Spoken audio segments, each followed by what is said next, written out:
Bonjour à tous, j'espère que vous allez bien. Aujourd'hui, on se retrouve pour une recette assez simple, une recette de mousse au chocolat. C'est la recette de Philippe Conticini que je vais donc vous remontrer sur cette vidéo. Pour commencer, il faut donc très simplement du chocolat. J'ai 200 g de chocolat noir et 50 g de chocolat blanc. Vous pouvez faire 250 g de chocolat noir uniquement ou 200 g de chocolat noir et 50 g d'un autre chocolat. Donc ça peut être du blanc, ça peut être du lait, ça peut être toute autre chose. Il nous faut 70 g de lait et on va y ajouter 150 g de crème liquide. Je vais maintenant faire chauffer légèrement au micro-ondes le chocolat pour qu'il soit plus facile, pour qu'il fonde plus facilement une fois que j'intégrerai la crème. Maintenant que le chocolat a commencé à légèrement fondre au micro-ondes, je vais mettre ma crème et mon lait à chauffer pour qu'on puisse donc faire notre ganache.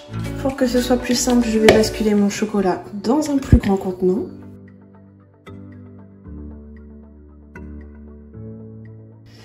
Maintenant que ma crème et mon lait sont chauds, je vais pouvoir les verser donc en 3 fois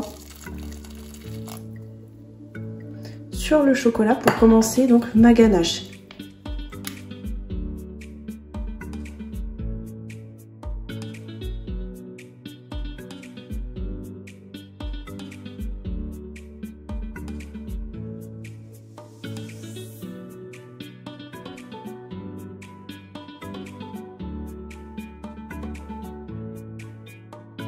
Donc cette étape, elle est vraiment pas à négliger pour la réussite de votre ganache comme de votre mousse. Elle commence déjà à intégrer un petit peu d'air dans le chocolat et ça permet quand même une belle onctuosité à la mousse.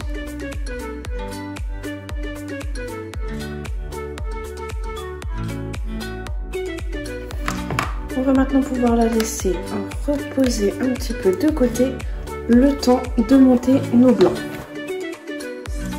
Pour monter nos blancs, on va commencer par mettre 38 g de sucre roux au fond du bol et on va ajouter 225 g de blanc d'œuf. En fonction de la taille de vos œufs, ça correspond à peu près à 6 à 7 œufs. On va maintenant commencer à monter donc les blancs à une vitesse moyenne.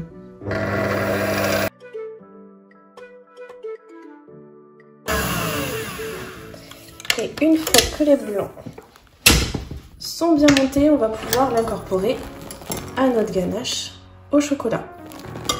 Alors, pour incorporer donc les blancs d'œufs à la ganache, on va commencer par donc une première partie que l'on va mélanger donc sans trop de délicatesse. Donc, on prend le fouet.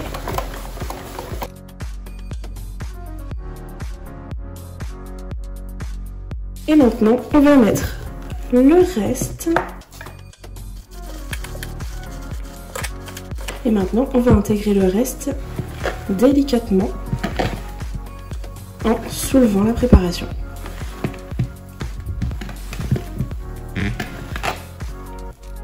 Voilà, donc une fois que c'est bien intégré, on peut voir qu'elle est vraiment très mousseuse.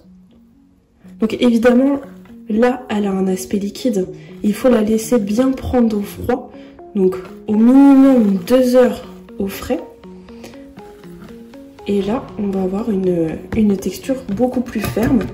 Mais en même temps, souple et mousseuse. On n'a plus qu'à les passer donc dans nos ramequins. Ou dans le contenant que vous souhaitez.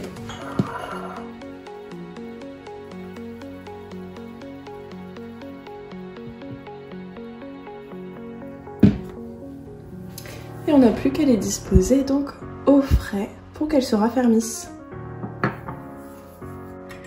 On se retrouve après une nuit au frigo. Donc là, on a les crèmes qui sont vraiment bien prises et on a cet aspect hyper mousseux mais en même temps très onctueux. Elles sont vraiment parfaites comme crème. Donc comme d'habitude, je vous mets la quantité des ingrédients et la liste des ingrédients dans le descriptif de la vidéo.